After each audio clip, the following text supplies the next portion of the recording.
Coming soon to a theater near you.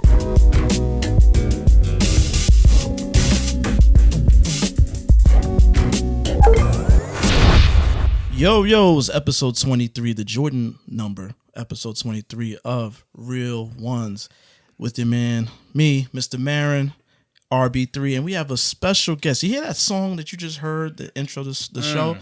This is the producer of that song, DJOOOCHILD. This is my blood brother, DJOOOCHILD. Let's give a real applause. There we go. Thank you. I'm glad to be here. Wow, this is awesome. What brings you here? I'm actually in town because it's Mr. Marin's birthday. Yeah, there's a Oh, that one word. too. Hold up. It's your birthday? Well, Friday. Oh, shoot. Friday's I my didn't birthday. know. Oh, damn. Okay. So I'm in town, making my rounds with the family and chilling. Of course, I had to come check RB, and it's my second time being here. This time they gave me a seat and a mic, so I feel good. But it's all good. It's always love. I appreciate it. Hey, man. Thanks for coming through, man. I always welcome you to CPT. I heard my brother was coming back. You know what I mean? I tried to put some meat on the grill. Most of it's not done yet, but you know what I mean? Nah, but you made it happen. That's love, you man. know what I mean? I appreciate that, man. I never had fresh barbecue in the morning until I came to RB. So. It is the morning, I It is appreciate the morning, but technically it's like my afternoon, so I'm good. Chilling. You've been flying for a cool minute. Yeah, so. I'm here now. You've been time traveling, technically. Exactly. Right. All right. So, yeah, you know how we start off the episode. First of all, since we have a in-house, in-studio guest, I want to ask all the guests, what is your top 5 favorite films of all time? Oh shit. Oh, excuse me. I think I was considering this a little while ago, and you probably know it already. No particular order, because that I would say Juice is in that top 5. All right, Pac, let's go. House Party 1. Of course. Damn. Man. All right, I'm gonna be honest. One movie I watched a whole lot of that I just appreciate because it's Denzel. I feel like Denzel Tom Hanks kind of slept on Philadelphia. Oh yeah, that's a good one. I watched that a lot. Very good one. Jonathan Demme, right? Yep. Yeah. R.I.P. Okay. I'm gonna go a little left and say Paper Soldiers. I knew it was gonna come up eventually. I knew the Dame Dash Rockefeller films was gonna come up at some point. I don't care. And to be honest, that House Party pick, is House Party 1 and 3. Like I'm gonna put those in tandem. I love all of them, even the one with IMX. Oh, that's love that one. Yeah. Shout out to Marcus Houston. Nah. Chris Stokes was doing his thing. Nasty Stokes. But it was funny. It was funny. You heard? What do you call him? Chris Strokes. And hold on, I got one more. Damn, this is not. It shouldn't be this hard. Do you want to throw in? I mean, if you could throw in House Party 3 in there too. You know what I'm gonna say, man? Just because it's I'm bugging Friday. Oh yeah, there we go. We in LA, man. You got to do that. We actually saw Friday in theater. Oh in yeah, 95. For real, y'all saw it in theater. We saw it in theater in 95. Yeah, I will say that. Like, I don't care what nobody. Listen, y'all think whatever you can about my brother's age and the movies he's into. I'm here to tell you, I'm 2 years younger. I was born in 1990. My mother took us to the movies to see everything. with her. Yeah. Everything. I was there for Higher Learning. I was there for Friday. Waiting to Exhale. Waiting to Exhale. Wow. Even Scary Movie 2. Yeah. She took us to see whatever. The Negotiator with Samuel Jackson, Kevin The Spacey. Negotiator, Wild Wild West. We saw. Well, that one. You remember why we saw that? Nah. We wanted to see South Park. Bigger, longer, and uncut. I gotta know. Okay, so I don't remember that, but that sounds. But about grandma blew the cover on South Park because I was watching it all the time. And one day my grandmother walked in the living room, and Cartman was going off in this. I was like, sir, bitch, she's like, hey, Allison, what are they watching? Caribbean parents don't play that shit. Yes. But also, this whole time I thinking he watching cartoons. It was animated. But look, that sound on par because I specifically remember one time going to Bay Plaza. We was going to see a movie with Calbert. Shout out to my childhood friend Calbert. And my mother went to the box office lady and asked for 4 tickets to Don't Be a Menace while drinking and juicing. Yeah. No lie. Yep. And the lady was like, miss, you don't want to. I had to be like 4 or 5 years old. Mm-hmm. She was like, miss, I don't think you want your kids seeing that. And we ended up seeing Toy Story instead. Yeah. Which is a classic in its own regard. Yeah, we saw Toy Story. But so I just want to say, like, to think whatever you may, but we kind of grew up in the theaters just by happenstance of my mom. Yeah. Real talk. Yeah, no, my mom and my grandmother, who was, I told you, she was running the movie theater, the Ziegfeld Theater. So I literally grew up in the theaters. Like, I would go with her to work and watch Casino. Yeah, while she's working. Legends of the Falls, Casino, really? Braveheart. I was watching that. Yeah. Wait, how old was you in 95 though? 7. Watching Casino. It's like, listen, it's on some latchkey kid shit. Like real talk. Like, you know what I'm saying? Mom's made it happen. I love that. And we just went to work with grandma sometimes. Yep. So man. Yeah. So so we, when I talk, I know this. I grew up in this. This is really us. So, also, how we start off every episode. What have you been watching, RB? Most recently I saw Sing Sing, starring Coleman Domingo. Yeah. And it's actually starring a lot of the people. I don't know if you kind of heard like the story behind it, but it's like, oh no, tell us. Yeah. Sing Sing is about like it's a jail. Yeah, it's set in jail. Yeah, it's set in New like York. this New York. Exactly. Yeah, I think it's Rutgers or one of those. But they have like a little play, community theater kind of situation.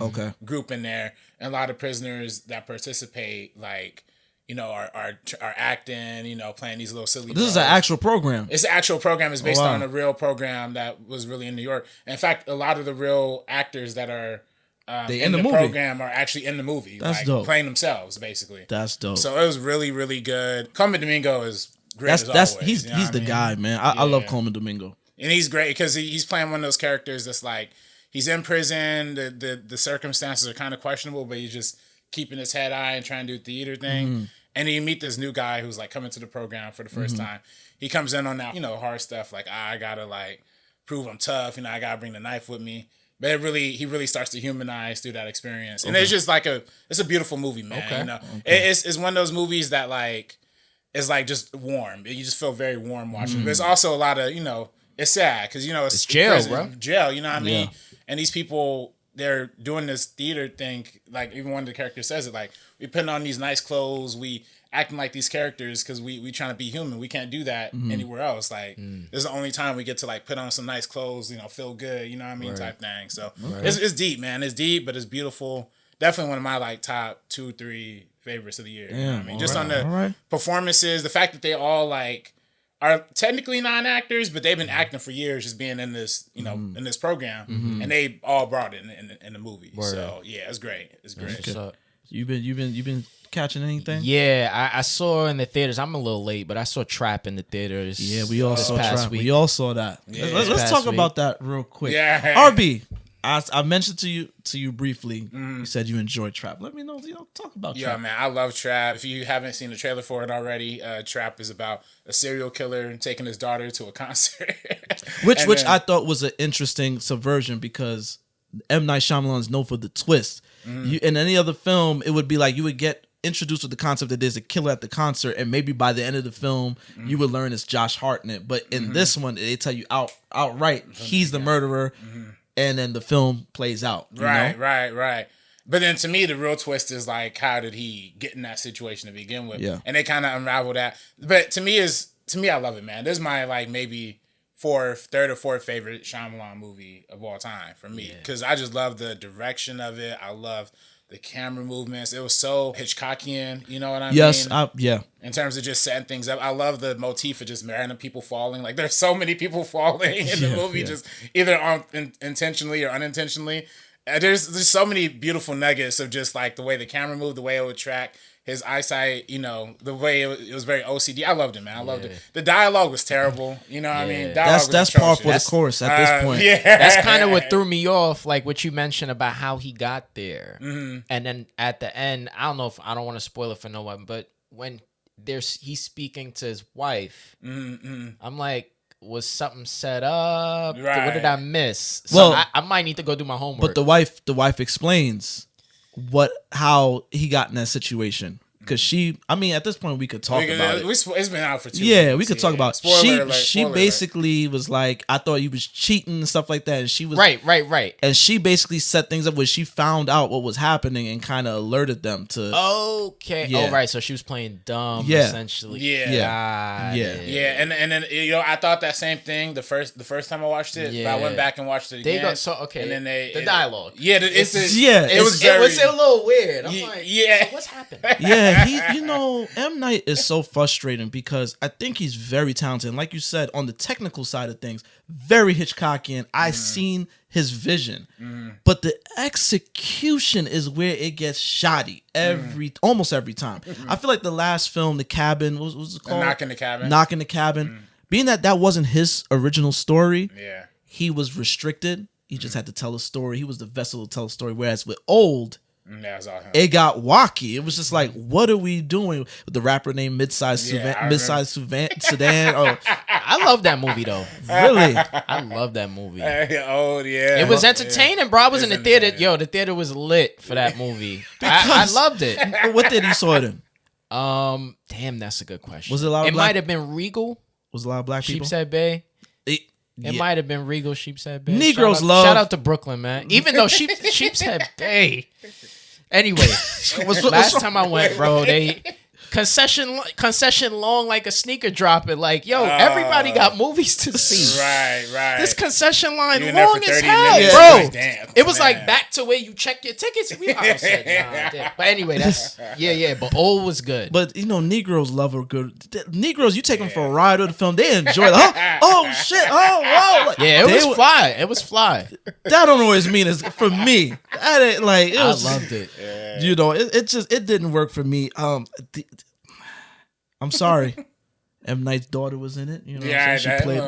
That was the worst concert I had to sit through. It wasn't the worst. I'm gonna say this as a producer. When I saw the credits roll and I heard about the fact that his daughter was in it, and it said written, produced, and arranged by, I'm like, if she put this music together, she got talent. This is pretty dope. I don't like the music. I don't like the I'm not music. a fan of Russ, Yeah, when Russ showed up, I literally got my phone and texted my boy that saw the film. I was like, son, why is Russ in this movie right now? Cuddy was funny, though. Cuddy was funny with the wig. Yeah. Cuddy was funny. What is Cuddy? I just like, damn. They just threw him in there. Yeah. Like, low-key, there was no You made me sit through a concert and give me Russ and Cuddy. Like, I was not enjoying myself, man. You could tell she's a Cuddy fan, though. His daughter, based on the music she makes. Oh yeah. Excuse me, this producer. And that's that generation. Music talk, for sure. He got. No, you're definitely right though. It definitely is that like new age, like Billie Eilish kind of music. I think I kind of like the music a little. I didn't like it, but it kind of set the tone. It kind of set the tone. You and Zara, with with Mo said SKUs. Yeah, so many SKUs. Zara, you and Zara H&M. That's that vibe. Yeah, that's why it didn't do it for me. I wasn't into it. Now it would have been fire if it was a rap concert. Nah, that would have been different. Yeah. Ooh, them looking for a criminal in a rap concert. Tyler Perry. R&B concert. Oh Jesus. Tyler Perry. Listen, you just see a bunch of just gas rolling up, like you know what I mean? Just go crazy. No, like please. one of them old would they be having like them rap battles? Like my god, a smack battle. Ooh. Now I will say there was, and this is sidebar from the movie land. There was a not a commercial, a trailer for the joint. What's the joint? It was Cuckoo and another joint where they're at a resort. The girl goes, with my man Channing Tatum is in it. Oh, Zoe Kravitz directed that one. Yeah, I know. That looks Blink Twice or something like that. I heard good things. Actually, listen, really good. It's a lot of y'all taking them trips out there. That's gonna be a good one. Let's talk about that. That's gonna be a good one. Yeah, let's talk about that. Ladies taking it. I go on a trip for my first date. All right. Yeah. Watch that movie. That's what I'm saying. That's what I'm saying. And you need to take your not just that, but bring your homegirl too. Yeah. It's cool. Yeah. That's what the movie. Yeah. I want to see that. Yeah. That's gonna be it. Yeah, that's a cautionary tale. Watch that movie. Yeah. And Cuckoo looked fire too. That joint looked crazy. I heard it was good. I heard it was really good. You see long legs yet? I gotta see that. Is that out? Right. They showing that? Yes, we gotta see that. We might have to see that while I'm out here because I ain't see that yet. We might see that tonight, and then Alien Romulus tomorrow. Alien Romulus. Alien we gonna fuck Long with. Legs, I know they got this 45-day window where shit go to streaming or whatever. RB, where you going to see Alien? Probably Thursday or Friday. Oh, I wrote trying to rock with that Chinese We dinner? out, man. Field trip, man. Maybe, yeah. Let me Let's know do what it. time. Let's Ringing my birthday, watching Alien. Yo, that might be the way, man. So You smoke? No, let me stop. niggas always go to. You just pull out like the blood. He's like, yo, hey man, jeez. Yeah. Nah, So we're now the last episode, I went on a little tangent when we were talking about Captain America. People thought it was funny, and it led to me talking with my man RB about Anthony Mackie. So in talking about Anthony Mackie, RB, I was talking to you and my boy Dev out in Virginia. We were talking. He was just like, "Yo, you really don't like that guy." Listen, I don't know the brother personally, but I just don't like his politics. I don't like the way he move. It's just, we all got celebs we don't really care for. You know what I'm saying? It's not personal. Like, I'm gonna punch him. Nah, it ain't that deep. I just don't really care for the brother. But it led me to think about the first time I saw Anthony Mackie, and of course, as with many other black actors, a lot of them, the first time we seen them, black actors of a certain generation especially, the first time we see them is in a Spike Lee joint. Oh yeah. So it led me to think about the first time I saw him. I didn't see him there first because I caught it late, but there was Sucker Free City, which was supposed to be a pilot for Showtime, but I don't know the way they handled it. They just ended up dropping it as like a straight to TV movie that Spike directed. And more recently, Anthony Mackie talked about that in an interview, and then he mentioned that while he was working on that, because Spike the wheels is always going with him. He's so prolific. He's working often. He was already had She Hate Me, the film, in his bag. And apparently Jeffrey Wright was supposed to be in She Hate Me as the lead. And I guess when talks fell through, Spike was just kind of like on set type deal, or like, just like, yo, what are you doing this fall? Or what are you doing this, yo, you want to be in this movie? You know what I'm saying? So that's how he got in the fold. So yeah, so we started talking about She Hate Me, and I was just like, yo, RB, I might need to run that back because it's been a while since I saw She Hate Me. So I might need to run that back and just check it out just for the sake of conversation, Yeah. Nah. And I've told you, we talked about it in our Spike most underrated episodes. I unabashedly love that movie. You know what I mean? That's one of my favorite. Now I want to say one of my favorite Spike Lee movies, but definitely one of the ones I think about a lot. But it's interesting when I put up, because I put up something saying that I was watching it and that we're gonna talk about it. There was people hitting me saying classic.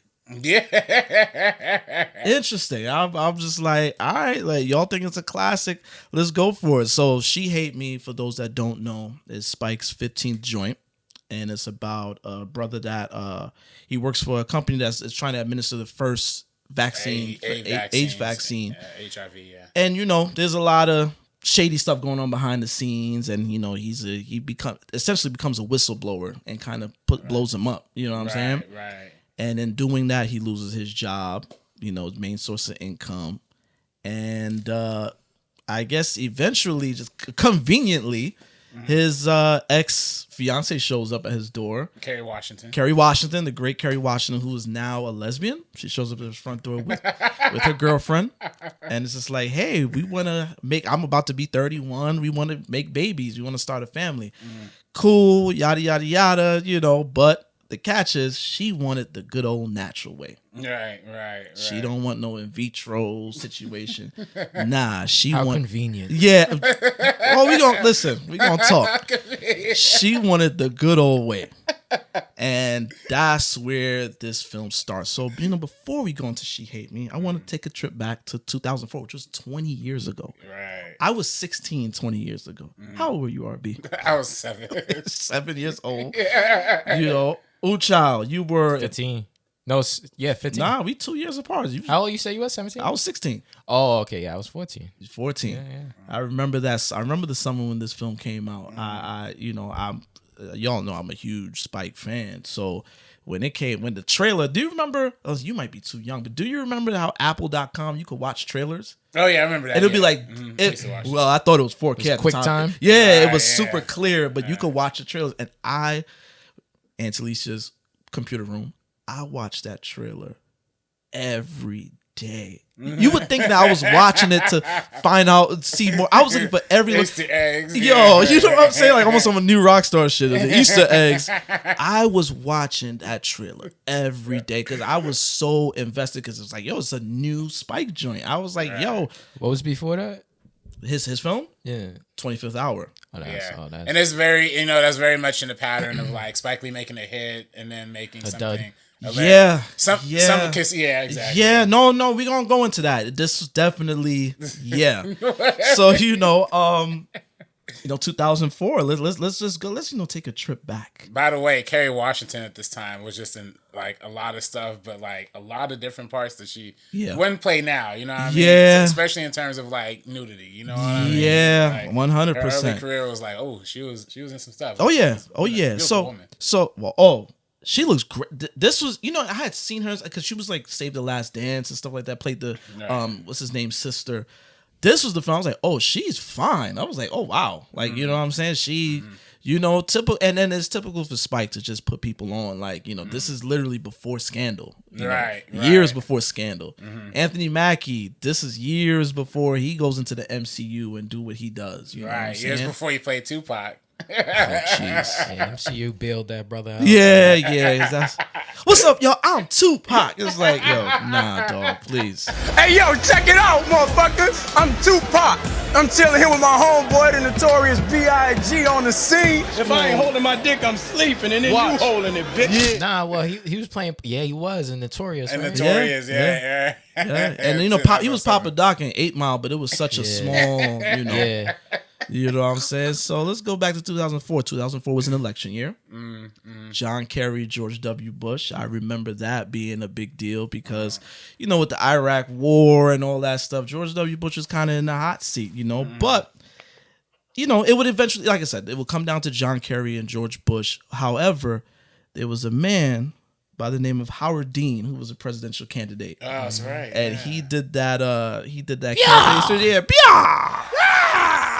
Yeah, and that was viral. That was viral before viral was a thing. Yeah, that was viral. It was on TV nonstop, and that essentially helped him lose his presidential campaign. Like people thought he was a weirdo. That would have got him elected today. Yeah, which is crazy. You remember the times when you could be a weirdo and they say, "Yo, get him out of here." Yeah, that would have got him elected today. Yeah. Now this guy, what's JD Vance talking about now? Right, Something about him. Women. Yeah, it's calling women with no kids cat women, and they're a detriment to society. I heard something about him having sex with a couch. I don't know what the hell is going on. Nah, keep my couch away from that. Yeah, I don't want that shit. RB, you was a young boy at the time. The Nintendo DS was introduced in 2000. That was that shit though. I'm with you, Spidey! Touch this screen, and the show's over. Touch the screen on a Nintendo DS, and a whole new way to unleash Spidey's moves is at your fingertips. Spider-Man 2 the game, rated everyone. I didn't like Nintendo. I was 16. I didn't want to play games. I would have took one. Yes. I was such a, not a weirdo, but I was like, when I turned 13, 14, I was just like, all right, where the girls is at, man? I don't want to do none of this kid stuff no more. I didn't want to partake in a lot of kiddie. Like, I stopped collecting toys. Like, That's why he was watching She Hate Me trailer 500 times. Trying to look for Easter eggs. Got it. Yeah. Like, how do I bone some lesbians? Yeah. Try to get the wisdom. What you call the DC Sniper. Damn. We thought this was a white man. That. DC Sniper. We all thought it was a white man. He was found guilty. Crazy. He killed people in 2002 and was found guilty in 2004 for sentenced to death. Wait, so he was shooting random. Yeah, but it was going on for a little while. Yeah. So they was looking for, this is news era. Like this shit was everywhere. That was crazy. I forgot. And he was Jamaican. That's right. Oh God. Yeah. Them Jamaicans be wildin'. That's fucked up. Jamaicans be wildin', son. We talked about that at Jamaica. Nah, but yo, there's a good doc about that came out. It's fucked up though. It's like my first time hearing about all of this. Jamaica, Really, it's crazy. You right? didn't know about that? Nah. Look, man. I dare you to do a little Google. It was a crazy moment. I forgot about that. Yeah. He said he thought he was white. Yeah, no, so we It was literally. It was like, oh yeah, it's a white guy going around doing that shit. And when it came out, it was two brothers. One of them was Muslim. It was like, wait, what? It's crazy.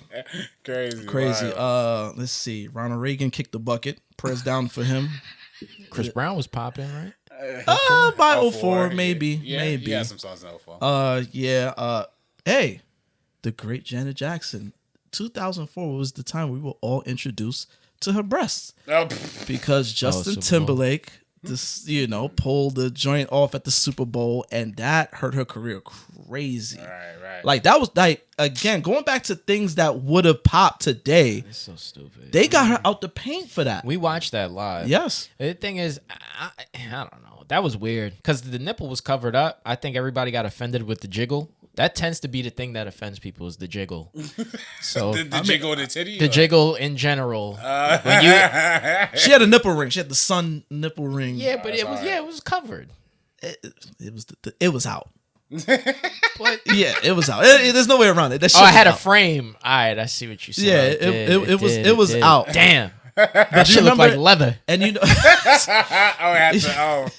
but Disney had a Mickey dressed in the Rhythm Nation outfit. They took it down. They banned her music. There's another reason I don't mess with that Wolverine, man. Oh, fuck it. He's just piling on at this point. Fuck it. Your boy Justin Timberlake. I remember this. Justin Timberlake was on Access Hollywood and it's kind of like on some boy locker room stuff like, I did what I did. Yeah.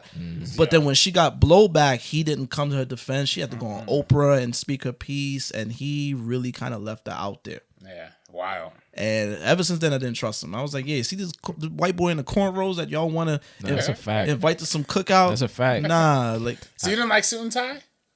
That was I ain't gonna lie. I played that in the club. All right. I listen. I was gonna get come on. Hove was on it though. Hove, yeah, that's why. Off the strength of Hove. Yeah, I rocked out. Suit and tie, off the strength of Hove. He had the one train, Take Back the Night. That was on that same vibe. He was trying to be Great Gatsby, but from the hood. Yeah, get out of here. That was an error. It sure was. Social media was never the same because Facebook was introduced in 2004. Facebook, I remember I was in class when somebody put me on the Facebook because we had MySpace and they was like, nah, I need to get on Facebook. At the time, only college students was allowed to get on Facebook in the very beginning. And then eventually it opened up and Facebook was the hub for a bit. You know what I'm saying?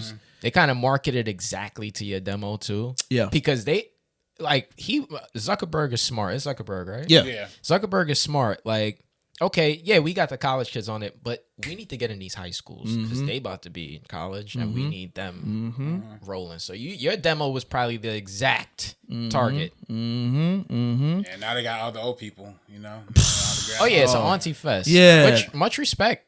Nah, that is a little too. They spreading fake articles on there. AI generated photos. They recording their kids on the Obama phone, beating their kids and putting it on Facebook. Like, oh, you want to do this? It's just like, why is this on Facebook? Shit choppy. Yeah. Shit buffering. When they go to switch, I just make you check your Wi-Fi. Like, nah, my shit is plugged in the network. When they go to switches so they can get the front camera, this shit it freezes on the other camera for like 8 seconds. It's like, damn. The worst. Hey, and y'all will love this. I mean, I was partaking in that too. So, on the music end, 2004 was the debut of the iconic and infamous Kanye West. God show me the way because the devil's trying to break me down.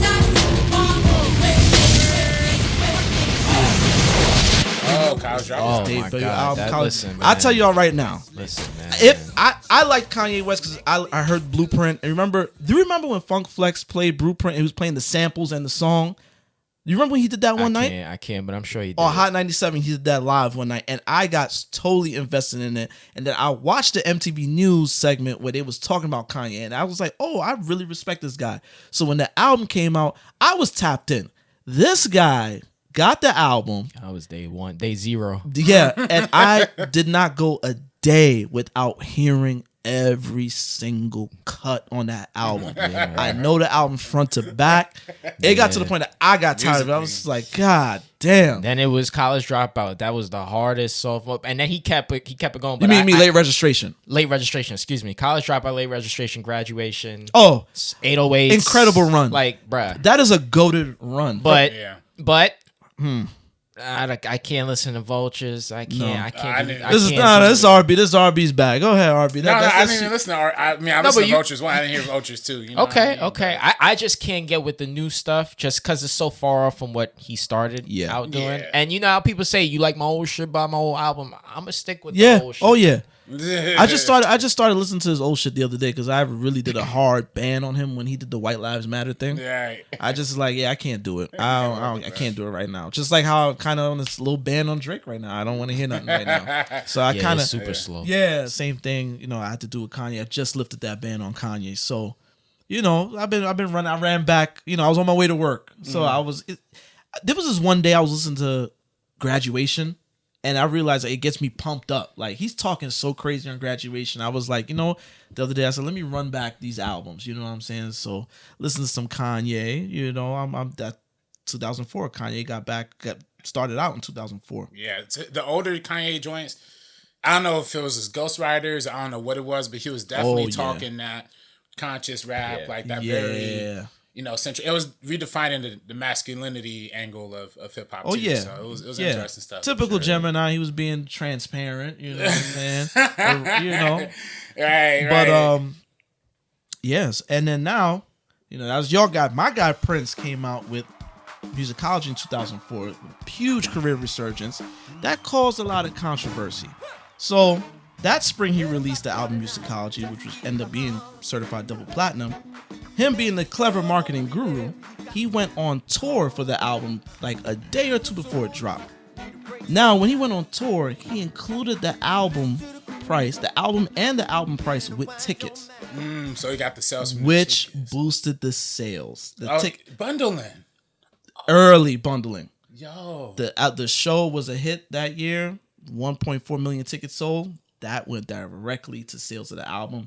SoundScan saw that and said, nah, change stuff around. And yeah, he was grandfathered in, but you know, they definitely, they changed that around. And it's certain cats that were ahead of the game that the industry definitely just learned from. Oh yeah. After blackballing, they learned from them and just took the formula and ran with it. Oh yeah. And then, you know, it's so crazy because when I went to go see Maxwell a couple years ago, I bought the ticket. The album was included with this. So I don't know as it should be. I don't know what SoundScan and Ticketmaster or Live Nation worked out, but it's definitely something.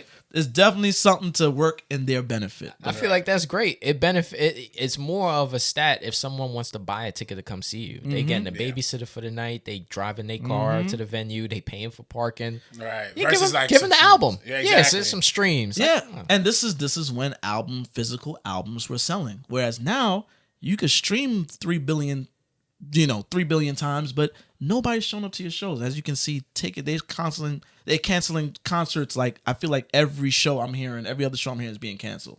Lil Baby can't fill out an amphitheater, but he got streams. You know what I'm saying?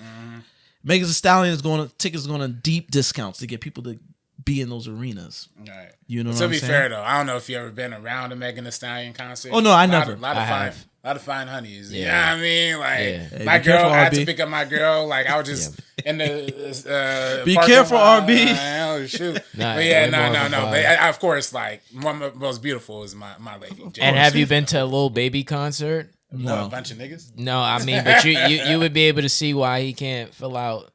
Why is that? It's a bad show. Oh, I see. Keep an eye on it. A lot of these new rap acts, the show is terrible. At least when I heard Meg is a pretty good show. Oh yes, it is. I heard. Yeah, no, I heard. Yes, it is. I heard. I think that's the one thing that like really redefines like the old generation versus the new one is like your like not only your output with shows but like your presentation with the album, Artist like, development. Right. You know, because you always talk about how Prince always redefined a new image. Like what Kanye kind of did that too. Oh yeah, every album is a different image. You know what I course. mean? So it's like I don't see really any rappers or anybody doing that these days. Yeah. Game's nasty right now. Yeah, man. yeah. Beyonce Yeah, she Beyonce does that. Yeah. But she's like, she's of the old reign. You know what I'm saying? She's one of the last ones really doing stuff like that, you know? 2004, gay rights was still in a weird place. You know, this is Bush. Right, this is, right. you know, conservative America. And this is what this movie is talking a lot about. What She Hates Me is really trying to address. Early 2000s, there's a lot of corporate securities frauds going on, insider trading, Ponzi schemes, Enron, WorldCom. That made big news. You know what I'm saying? You know. Yeah. Enron was making some nasty moves. They were taking part in some dubious financial practices. And if it serves me correct, they had people investing in their shares and eventually had to go bankrupt due to like their audits. They just got audited. They were paying out creditors some wild $90 billion between a certain year span. And, you know, a lot of their employees are the ones who really took the L in that whole thing. But yeah, it's corporation stuff that happens. But you know, you try to. Let me ask you something. Was Madoff around that time? Madoff was around because Madoff ended up getting caught a couple years later. But Madoff was definitely around that time. Shit happening back then. I'm really curious as an adult now to go back and see what Bush's stance on finance was back then in that regime, because it was a lot of shit getting exposed as a result of him being in office. But anyway, yeah, that Enron stuff is crazy. If you have time, look up the 2000s CNN documentary on finance and business back then, and they kind of give you the whole spiel on what happened with Enron. But yeah, crazy times. That's kind of what like this movie was loosely kind of inspired by, right? She Hate Me, right? And now July 28th, 2004, Spike Lee drops She Hate Me, which, you know, like we said, it kickstarted the careers of Anthony Mackie, Kerry Washington.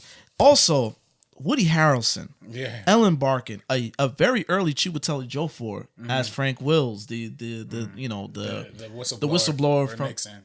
Q-Tip, that's my man, one of my favorite MCs, Q-Tip, Monica Bellucci, John Turturro. And also, this is the very last theatrical film role of the late great Ossie Davis. He ended up dying, I think, the next year or so. You know, the name She Hate Me is inspired by the XFL football running back. You remember XFL? Yeah. You remember He Hate Me. He Hate Me. It was in the back of his jersey. According to him, the nickname stems from the thought that opponents would hate him after he wins, or whenever he was like not given playing time. He was like, oh, and somebody else lesser than him was giving playing time. Like, oh, the coach hate me. So that was like his. That's swag. Yeah, you know, that was like his little. That's how he, you know, boosted himself up. He ended up, by the time this film came out, I think he ended up was like the punt returner for the Carolina Panthers, if I'm not mistaken. Yeah, and it came out July 28, 2004. He should have played the role that Anthony Mackie played, man. All right, man. Right. By the time this movie came out, again, I was 16. This was a limited release. Came out only 91 theaters. Really? So I couldn't. My mom was not like. I was outside, but I wasn't outside like that. Like for me to be like, yo, I was living in Jersey at the time. For me to be like, yo, I'm gonna leave Jersey and go to the Angelica Film Center in Soho to watch this. My mom kind of was like, no, you're not. You know what I'm saying? Or I'm going to 125th Magic Johnson because these are the places that were showing it. My mom was just kind of like, nah. So I really didn't know how to see this film for a while. I remember my aunt and uncle at the time, we was watching, I want to say a commercial came on, and they were just kind of like, oh yeah, Spike's got a new movie. Where do we see it? That was really like the conversation at the time. You know what I'm saying? I mean, it very much like takes on a very like indie, almost like an uncommercial aesthetic. Yeah. And I guess we, you know, whenever you're ready to talk about the film too, I think the one thing that takes audiences out of it is just how dreary the opening like 20 something minutes. Of the movie all right. So, you know, the first 27 minutes is a very cold looking film. Yeah. It's very cold, it's very serious. Mind you, this film, again, it was promoted as this sex romp comedy. Like, but it's dealing with elements in it that's so cold and dreary. And then by the time things happen and we get introduced to Kerry Washington and Dania Ramirez, the film gets vibrant out of nowhere. Then even the score gets very like jazzy. Which, by the way, the score is great. Yeah, I love the score. Terrence Blanchard did the score. I actually bought the soundtrack in 2004, way back when I was like 16 years old, listening to jazz. Like, you know what I'm saying? Like, I like the score. If you ask me, I feel like the woman that did the score for American Fiction. I feel like she heard this and did a store brand version of it. You know what I'm saying? It's very much on par. The sonically, it sounds like it. You know what I'm saying? Wait. So how did you end up watching She Hate Me? Funny you ask. Couldn't see it, but I was thirsty. Brother was thirsty. And George, who we had as a guest on the show, he was in Harlem. I think he went to go see his mother. And I was like, yo, if you see a bootleg guy, can you buy me the DVD? Bootleg DVD. And that's how I watched this film. On bootleg. Word. On bootleg. And yeah, that's how I watched it. Shout out to 125th for that. Yeah, word. So many classic albums I regret not buying in retail, but I got the bootleg, man. They held it down for a little. You got $5, you know what I'm saying? Yeah. Mom give you a little $10 for the day. You like, ugh. I mean, 3 for 10. Yeah, I mean, but $10 in 04 was all right. Yeah. In 04, you was all right with $10. Like, you know what I'm saying? So yeah, but I bought I'll never forget, it came in like a plastic, it came in the plastic DVD case, and it was a very bad scan of the one she posted. Anthony Mackie was like black. Like it was, Ossie was his eyes. It was just like, that's how you know it's good. They got the filters on it. That's how you know it's a good one. It was a deeply saturated scan of the one sheet. You open it, it was just like a regular CD writable, didn't have anything on it to let you know it was a film. It was just like, okay, I popped it in, and of course I went into it with the opening. Spike never fails with opening credits. Yeah, the money montage. Never. I love the music, the money, waving like the flag, and then it ends with the clever, play on the saying "fake it in the $3 bill" because it's George Bush on the $3 bill with the Enron stamp.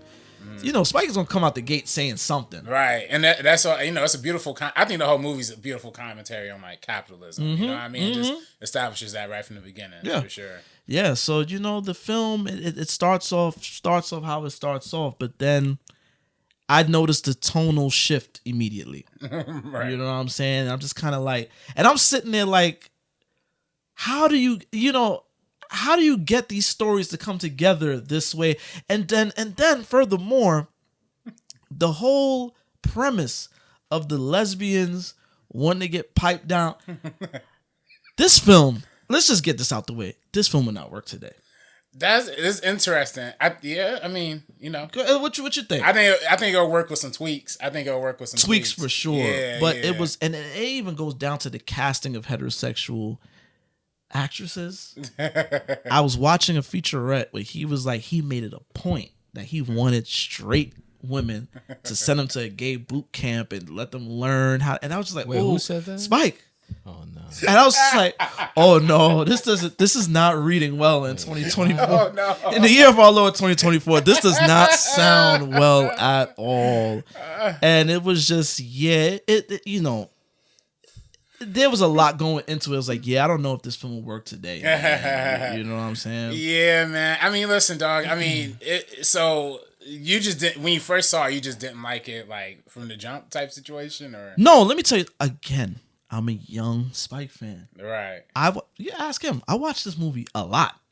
Yeah. A lot. Anytime I got free time, it was like, oh, mommy ain't home. That sounds crazy. Yeah, mommy ain't home. I could play this on my TV because there was no. I didn't have no iPad with AirPods. It was just like, because the subject matter was crazy. There's a lot of moaning and bumping and shit. It's just I was watching it when y'all walked in. Yeah, you see Anthony Mackie. Anthony Mackie cheeked up on the walk-in.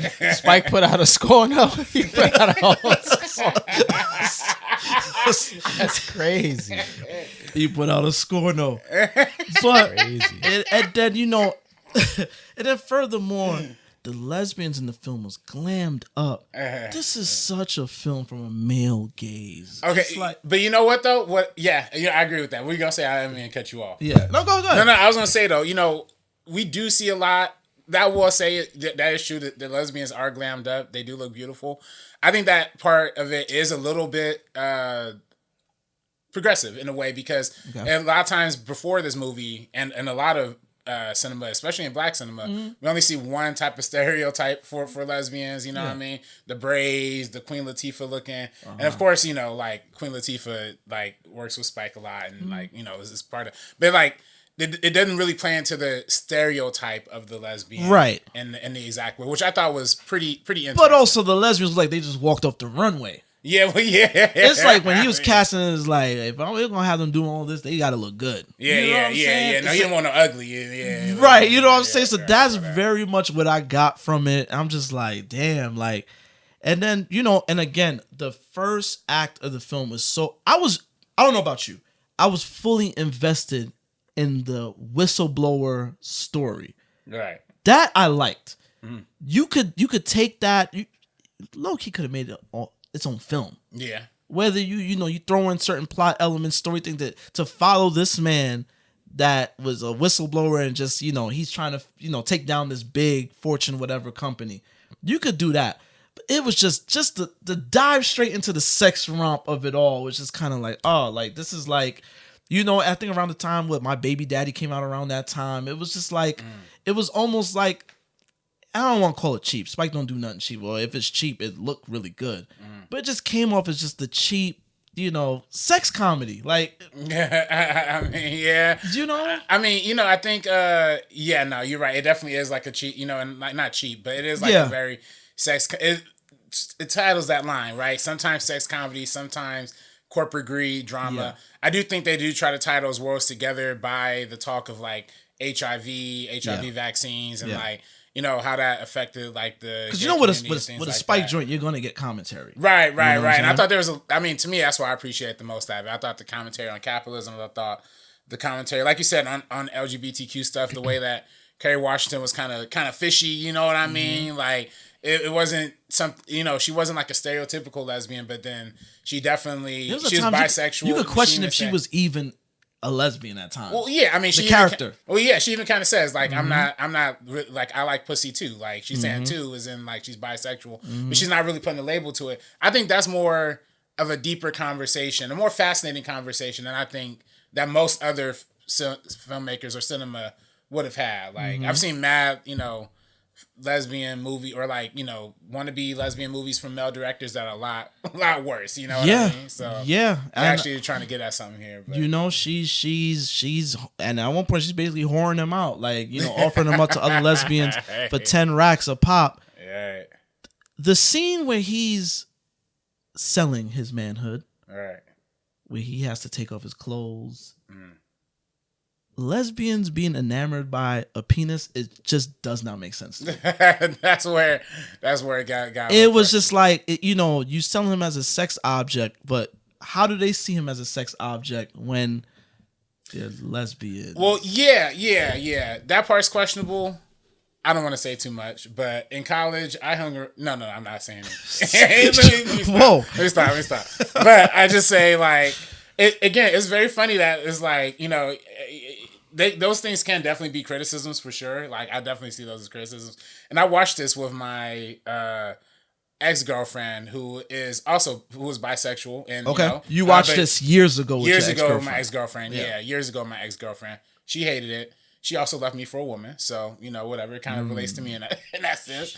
You know what I mean? Hey, I ain't mad. No hate. No, because that was the toughest part of the film for me to swallow. Even back in 2004, I was just like, damn. You know what I'm saying? Like the way he found out she was, that for any man, that's a that's a gut punch. Yeah, it is. Yeah, it's showing this fluidity in everybody. You know what I mean? Even though they lesbians, like. They don't take what they have to take, one time. Yeah. And they might enjoy it, they might not, but they're not gonna come back. Yeah, one of them, it's very interesting. One of them says that she did this in college, and it's not a thing she's into anymore. Gotcha. Yeah, so it's just very, all the characters had a little bit of a different range to it, which I appreciated. Yeah. And now let's talk about different range, because now we talked about the corporate side of the story, the sex romp. More than an hour into it, we get a mob storyline. There was too much going on, and there was too much story in this film. I wrote in my notes, She Hate Me might be able to be done as a series if we tweak it. Yeah, it could be done as a series. Yeah, it could be done as a series. For it to be a 2 hour, and I think it capped out. It capped out at 2:13. Yeah, there was a lot. It felt long. It felt. I don't think 2:13 is long. For this, it felt. Oh my! I'm not gonna hold you. and again, I told you I used to watch the film a lot. I'm a Spike guy. I got checked out at one point. Really? At one point, I was like, look, let me just hurry. Let's just go. Let's go. Wow. You know, it was just like, what? Because it got to the point where he's doing these little vignettes and these little. Spike is a visionary. He got an eye for things. He's doing these clever things, these clever scenes that just gets thrown in there as filler. Right. It's like, again, the scene where Anthony Mackie's laying around. He's laying around the bed, cheeked up, and all. Hey, the montage. A lot of great montages. I get it. He was tired after the long night of fucking, but he got that. The scene where Alex goes to decide that she wants to have sex with him now. It's the thing where the camera comes out and is playing the jazz. What do we need? Like, let's go. See, it's just very. We're just such on opposite fences on this, man. Because I love all of that. No, shit. no. Like, and here's the thing, y'all. Again, we love it. We love Spike because I always say this: Spike does not make bad films. There's not a film that you go watch of Spike that's like, oh, this is dog shit. Everything in this is trash.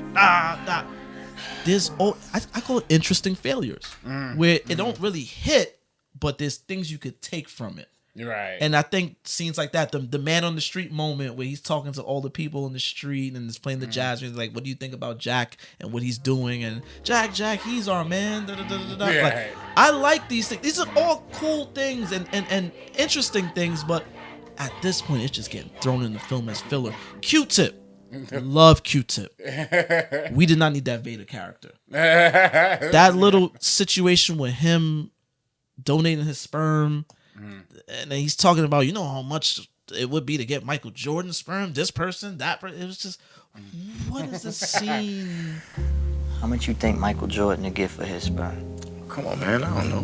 What about Shaq, Bruce Springsteen, Derek Jeter, Tom Cruise, Willie Mays, Brando, Jagger, James Brown, Denzel, Ali, even Kobe? You can't put a price on that, Vader. A price could be put on anything, man. You doing it? I'll just talk about what I love. Yeah, about go the ahead. movie, you know what I mean? Because you're literally saying all the things you hate is like things I'm like loving. You know what I mean? Which is like crazy. Go ahead. But yeah, no, I mean, I definitely agree with you. The montages, there's a lot of montages. I think they're brilliant montages for me personally. Just from an editing perspective, like the one where he's just when he's like sad walking through New York City. And let me stop you real quick. You said editing. Shout out to Barry Alexander Brown, who's Spike's longtime editor. He cut this film up. Like, again, those are all interesting things. Right. You know? The sex montages were great. Oh, the sex montages. I love the sex montage. Right. That shit is good. Yeah. And then just going back and forth from popping Viagra. Was that Tisha Campbell? Like, No, that was actually the rapper. Yeah. That was actually Paula Jai Parker. It was Trudy Proud from the Proud family. Really? Yo, why is she always playing a Smith though? Yeah, she was. Yeah, she was a rapper. What was the name of the song that she was singing as she was about to have sex with him, and she took off her top and was like, "Come and get it, then you get it." That's funny though. I ain't gonna lie. That'll make a nigga laugh. You know this, darling. So stick me, boy, and stab it. I get bits when you stick. Wrap my lips around your... Oh, no. Let me take it kind of slow. Okay. Like, yo, cut. You know. That wasn't Tisha, but she was... the makeup made her look light like Tisha, though. Yeah. It did make her look light. That wasn't Tisha, though. Got you. Yeah, that's funny stuff. And then, like I said, the commentary on capitalism, like the fact that it's like a for-profit health insurance person that like company that he's trying to whistleblow for, but you know he's living this lifestyle and he's trying to maintain it while also taking care of his father who has diabetes. Sorry. Why did I get the Lynette? I love Lynette McKee, late great Jim Brown, love him. Why did I get that? Why did we get those moments? Well, I think that's to highlight the toxicity of any kind of relationship, straight, bisexual, heterosexual. What? You're right. Look at this mess I'm stuck in with you. Just let it rest. Jesus Christmas. Jesus Christmas, I wish I could rest. Instead of laying up here being nurse to you, I wish I was someplace. I never asked you to be no goddamn nurse, did I? What do you want me to do? You think ask the good Lord to give me diabetes? I mean, is that what you think? Bring up the Lord. Why don't you just leave? No, I ain't leaving. Yeah. So I feel like that was what. Thank you, RB. That was a good takeaway. Yeah. So then, because it leads to what he's dealing with. He's dealing with his woman, yes. Exactly. And then does he even want to be trapped in that? Maybe he doesn't. You're right. So then, of course, you talked about the reverse pimping situation of it. The fact that she's pimping him, I think that's like mass subversive. That's hilarious. The capitalist grind of just like living in New York. Like she even tells him like, you want to maintain this lifestyle, you want to have this like nice apartment and shit, you know what I mean? Like you gotta drop them draws for $10K. $10K is a big fee too. I mean, well, in 2004 it definitely was, right. That was big money. But even then, for just that, right, that's something. Yeah, that's some bread right there. Yeah. And then the whole morality of like, would you actually be a whistleblower? Like, would you sacrifice a good lifestyle and even possibly your freedom? He ends up going to jail for telling the truth. You know what I mean? I relate to that because I feel like I worked at a job, previously where I was the only black person there. And when I started raising the flags about that, they laid a brother off. You know what I mean? So it's like, should I even say something? And we know personally somebody that was spoke up about some shit that was some some misconduct in the workplace, and she got clipped. Yeah, right. No, same workplace. Mid show got clipped. That was crazy. Right. Yeah. So same workplace, man. So I'm just like, so it's like for me, I look at this movie. It like I rewatching it, for this podcast. I only look at it with more love now because I'm like, damn, I have been left by a woman like for another woman. I have been like fucking crucified for telling the truth. Damn, this shit's me. You know what I mean? Yeah. And then the whole crossover of the HIV AIDS mixed in with like the actual lesbian and gay conversation of it. It's interesting. Like I said, we don't see a lot of black lesbians in movies. Yeah. Like, look or act the way they're acting. They actually have a lot of life, a lot of character, especially at this point. Now it's, a lot different. But like in 2004, I don't know if we would have gotten a movie like this, where we have a variety of sexualities. It was actually almost ahead of its time in terms of like poly relationships too, like a little bit too. Like that's almost like I don't want to say it's a norm, but you see people on TikTok doing it all the time type stuff. The whole October 11th being the anniversary, but also coming out day, I thought that was like an interesting little thing. I mean, we're gonna. I'm sure you're gonna talk about it too. But Kerry Washington, so flawed in like the most interesting way. Like she definitely trying to get back with him, but she also not trying to disappoint her. Her character was so manipulative. Right. It was so because my thing is, you clearly. You don't want to put a label on it, whatever. The man is engaged to you. He walks in on you having sex with a woman. Whatever, that blows up. Kick you to the curb, whatever the case may be. You pop back up in his life now for this very convenient transaction. Right.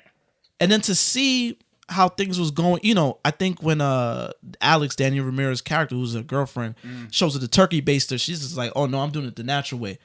Was this not vetted out and spoken about before between them two? And in fact, they did speak about it, and she said, "No, I am going to do turkey baster." But she literally says the line, "It's a woman's prerogative to change her mind." Like you promised. I know what I promised you. So you want to do this? It is a woman's prerogative to change her mind. Did you come here to make a baby, or did you come here to get? You know what? Forget it. Son, she was so. It was just like. Mom, what do you want? What do you want? Because you can't just have this man in this whole relationship while you getting your rocks off and covering it in the, we're making a family, this is just to help me out. Like it was very, I didn't like her character. Right. It was annoying me after a while. I was like, yo, she knows what she's doing. Right. She hate him. She hate, she hate this she hate Alex too because she was just, and then when Alex shows up at his crib, because she now wants, right. What she was doing there. Right. You got like pressing her like, yo, what did, you know what I'm saying? What's going on? Right. Yeah, man. It's a lot of good stuff. And that's the interesting thing about it. And with anything Spike does is that his characters are not cut and dry. It's not like, this is the bad guy, this is the good guy. You like do the right thing. Like we talk about the genius to do the right thing. It's in the title. Right. And from there you're given a host of characters Everybody have different motives. Everybody have different beliefs. Which one is the right one? Right. Matter of fact, I'm going to give you a quote from Malcolm X and Martin Luther King. You do the right thing. What is the right one in the situation? To this point where people are still debating the Mookie throwing the trash. This is all genius of Spike, and he's a very intelligent man.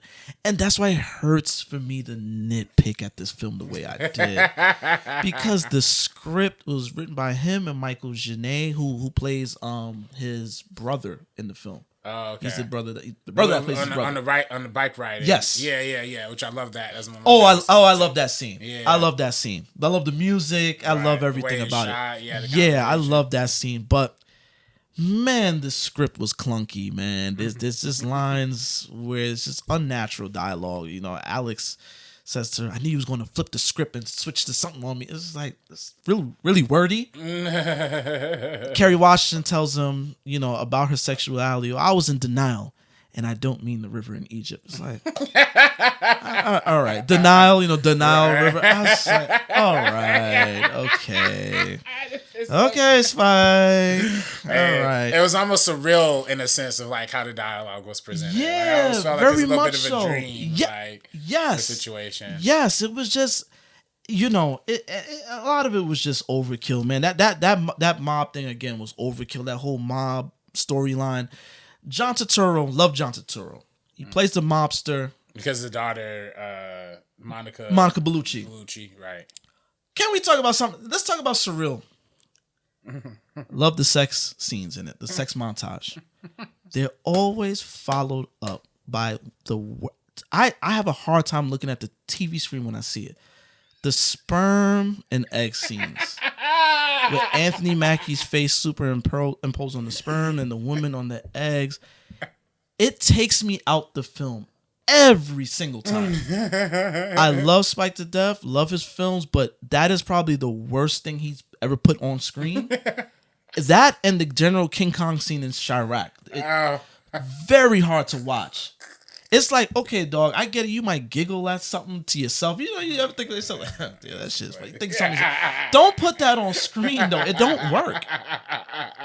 You over there, you're shaking. You know what I'm talking about. Yeah. He might as well have put ska music over the sperm scene, the music from Nickelodeon and shit.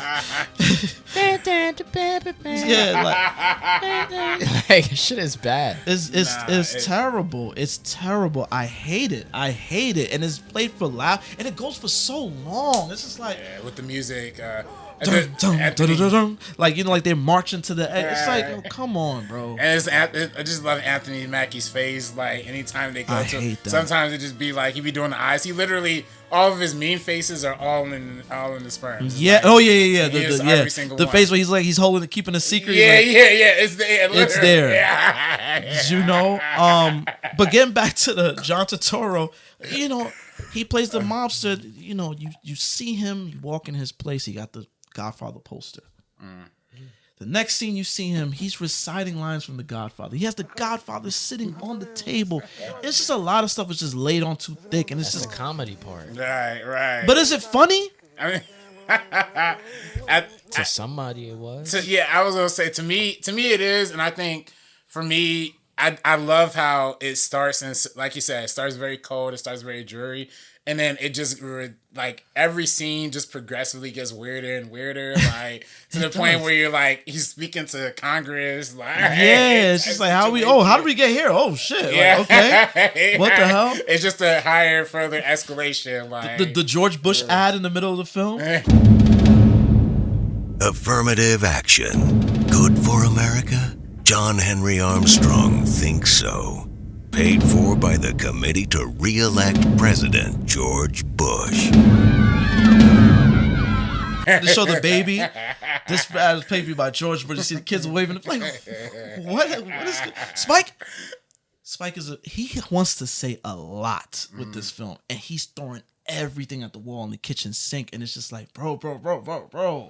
Let's keep this for another film. Man, I get it. It's relevant. Let's keep this for another film. You know what I'm saying? Let's do.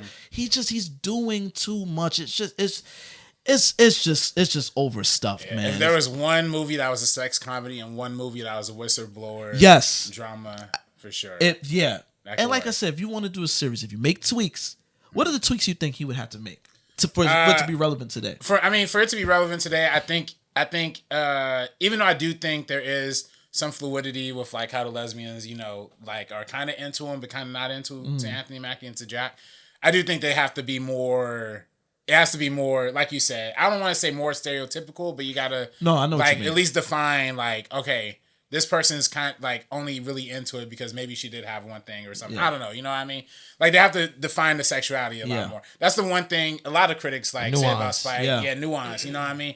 A lot of people say, Spike's not the best with like women characters. You know what I mean? That's a good. So I mean, if that's the one thing. If you tweet Kerry Washington's, I don't want to say her motivation because her motivation is very it's straightforward. Yeah, and it's a little maniacal, like you said, almost like villainy. That's what adds to the dynamics of that character, where you're in conflict with her because she's clearly in conflict with herself. You know what I'm saying? Right, exactly. But yeah, just more nuances, and I just think when it gets to like, oh, he gets arrested and like all that stuff, it just went a little too far. It was it was dragging at that point. It was just like, all right, we're dragging to the finish line. Right. I saw one review not recently, but I saw one review on YouTube. They said if the movie would have ended with like Anthony Mackie, Alex, and in fact, Kerry Washington's character all just on the beach with the happy family type situation, that would have been a great ending. You know what I mean?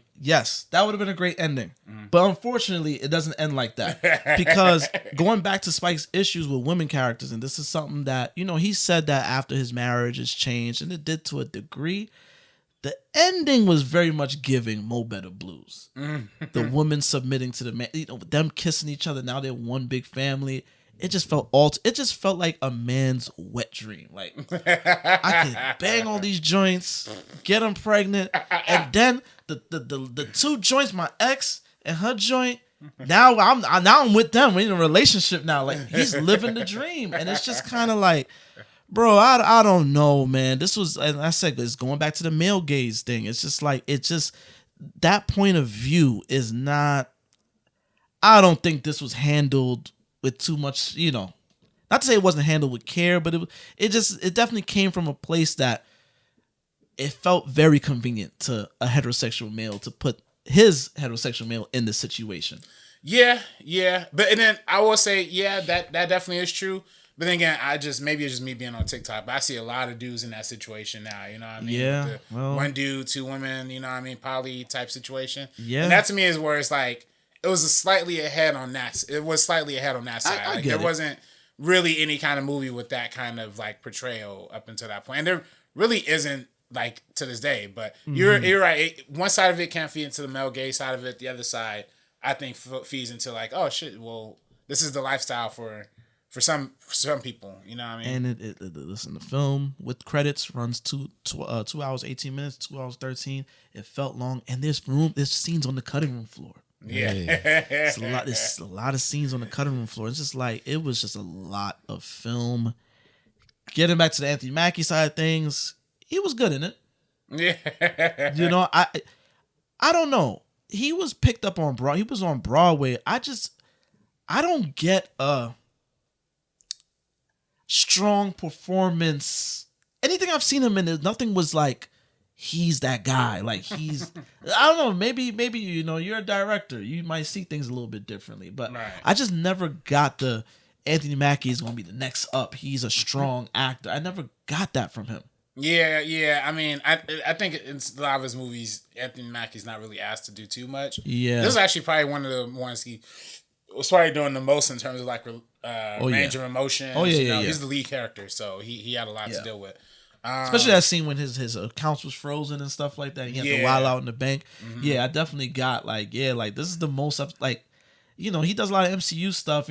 Twisted Metal. He's definitely going into the IP side of things, and that they're not asking a lot. They just want you to read your lines, jump over some cars, fly all over the place, and that's it. You know what I'm saying? Mm. But it was good, but you could see the potential. Right. But I don't know if his potential ever panned out. Yeah. I think the one thing that kind of makes it, I think the thing that, you're kind of alluding to is like when he like is in front of all the lesbians and they're like, let me see your stuff. Like, let me see your and everybody's like, whoa, oh, cool. Oh my gosh. Yeah. Like, nah, like if it was Dwayne The Rock Johnson, or if it was like somebody like actually impressive, like, you know, in terms of like charisma. Physically, but like charisma too. Yeah. Like, you know, Anthony Mackie doesn't really sell you as like, oh, this dude's a charming dude. Like, yeah, he just seems like a quiet black dude. Like, he got a funny smile. You know what I mean? Like, I don't know. Yeah, it's just you know, this film. Again, I watched it a lot when I was younger. I wanted to like it. I really wanted to like it. But the older I get, I remember at one point I had this film as Spike's worst. Wow. Yeah. Wow, the worst. The worst. Until Red Hook Summer. This was the worst. But this is for me is definitely lower tier Spike. Wow. It definitely is. I want to say it's higher tier Spike, but it's I definitely like this movie a lot, man. I mean, I appreciated everything that was going for. It is trying to do a lot, you know what I mean? And I think it excels at doing it mostly. I think the only act that's like a little questionable is the third act. Oh, yeah. Because it just stacks up too much to that point. Again, like when you get into Congress. But then again, that is also a good commentary on how the government people always be trying to control women's bodies, always be trying to control, you know, what's happening in the bedroom type situation. And then again, you know, the whole benign neglect of, you know, the HIV and AIDS crisis, but like still being concerned with like people's business, you know, with their sexuality and stuff. I think it's all brilliant commentary. You know what I mean? I think the whistleblowing stuff is great. I like those flashback scenes. Yeah, the flashback was great. Yeah, the Nixon stuff. But again, a totally different movie. Right. I get it. This one, it just felt forced in. Yeah. It's very funny because all the scenes definitely fit into the movie thematically, but they're not all playing the same thematic themes. Like you get about 2 or 3 very distinct themes going on, and it's like, So like even what y'all said about making it a mini series, but if it makes sense to be a mini series, but I feel like if he did that, then you'll get more of the quirky, you know, the main character just looking in the camera like, can you believe this? Breaking the fourth wall type shit. Yeah, probably. It'll get a little weird, but you know, this deserves to be spread thin. It's a lot of film chocked into 2 hours and 13 minutes. It's a lot of film, dog. Yeah, but it's to me, it's trying to do something. He's trying to do something unique. I love it. I love every second of it. It's very French, you know what I mean? Very French. Yes. Very foreign, kind of feeling aesthetic. Which can I say something? The DVD I have is definitely a French DVD. Oh, really? Because I bought it originally right. from Fordham Road in the Bronx. I bought it early remember the spot we used to have to sell the games? That's where I got it. And I noticed there's a scene where whenever there's something written on a card and it's shown, I get French subtitles. Oh, really? Interesting. Yeah. So I'm like, this is a French. But I say this to say that when the film came out, it was in theaters for about 10 weeks, 71 days. Made for $9 million. Grossed $1.5 million. Domestically, it grossed $366,000. Damn. But 76% of his gross was accounted for internationally, where it grossed $1.2 million between Italy and France. I think this film has an audience on the Europe side of things. It feels very European. Yeah. Like, it really does feel like it's funny you say Italy and France, because that's literally where my mind went to. It's like, It feels very Italian, neo-realism. It feels very French New Wave. It feels which Spike is very open about being a fan of that. So, he's a filmmaker. He's a film geek. He loves all that stuff. So 100%, I definitely got that vibe. Even down to the colors. It all just came to me like, it feels like some French new wavy type deal. You could go watch this at the IFC Center, watch it on IFC, Criterion. I don't know if Criterion would ever touch this. But, They've had worse movies on Criterion. Really? You think so? Yeah. Yeah? Didn't they have Armageddon on that mug? Like, damn, they did. They actually came out with Armageddon. Yeah.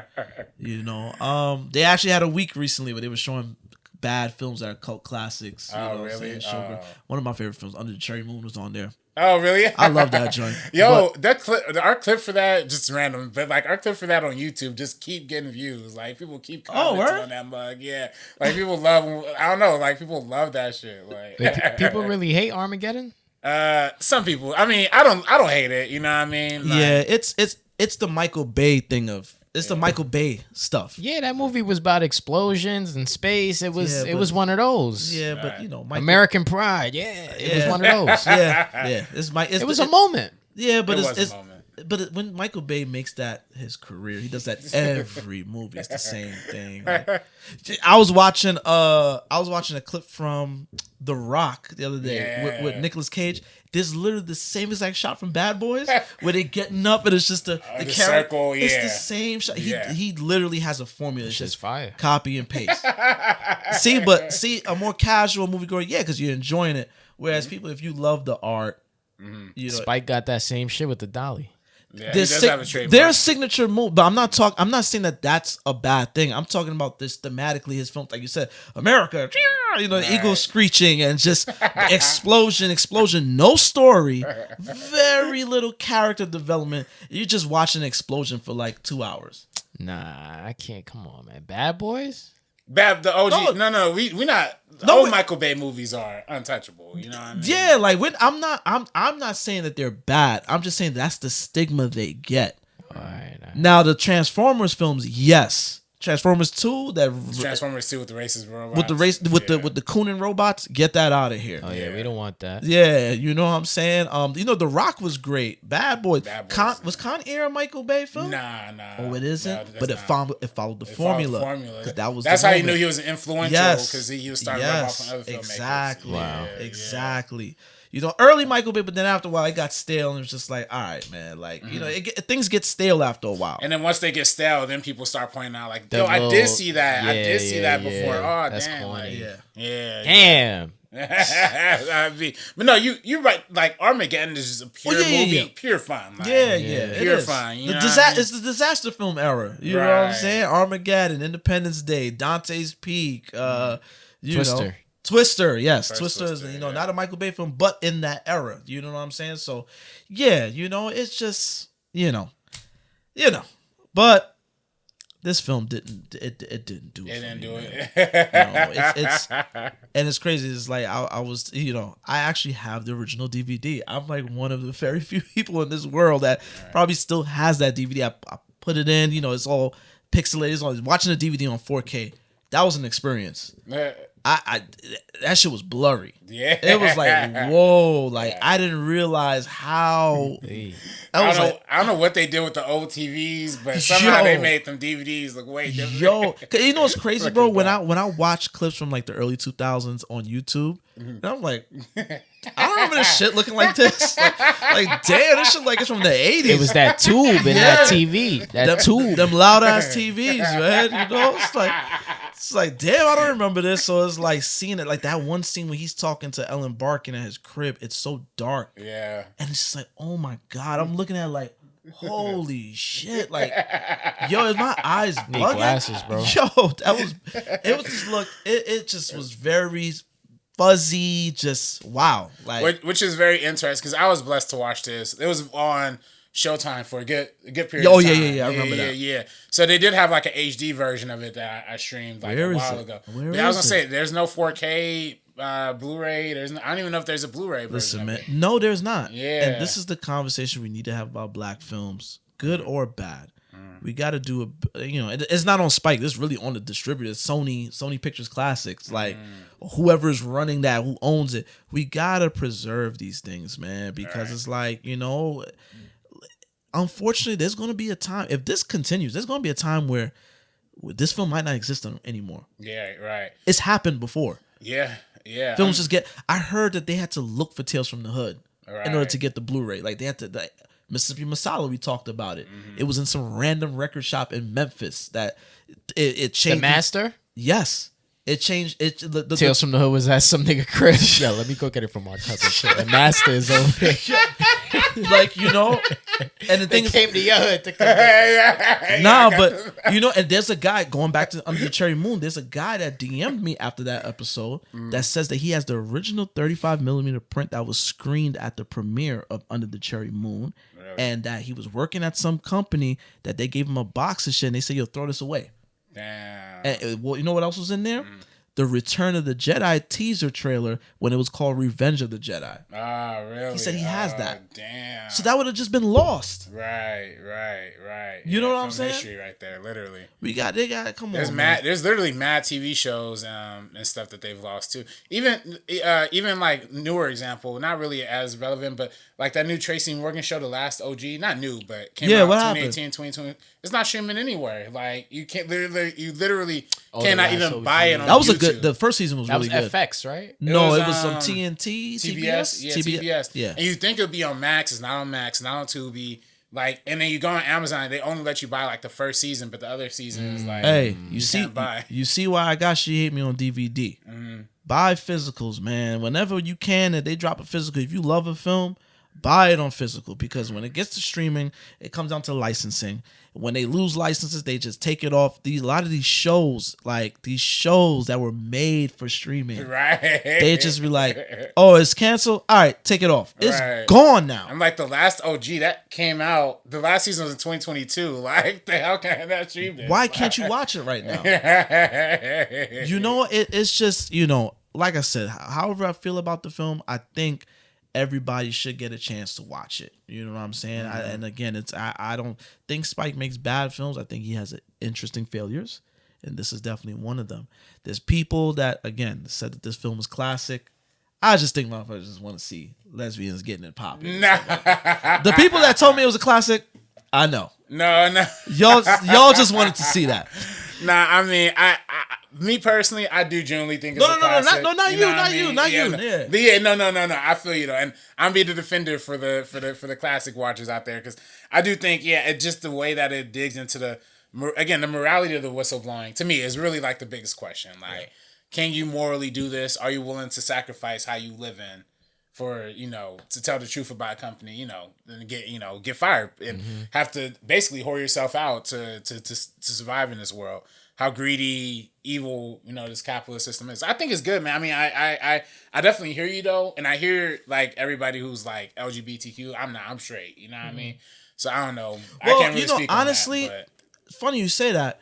I don't think I hear much about it. Maybe because they didn't see it. Right. I haven't really heard that community. I would love to, but then again, that might open the door. Yeah, I was gonna say, if this shit went viral today, Spike might have to answer to some questions about what's going on in this movie. Right. So, because I was gonna say, it would be dope if this was also discussed with, a woman that's in our age range that may, or older, that may remember that impact in the moment of that movie and what discussion it brought up.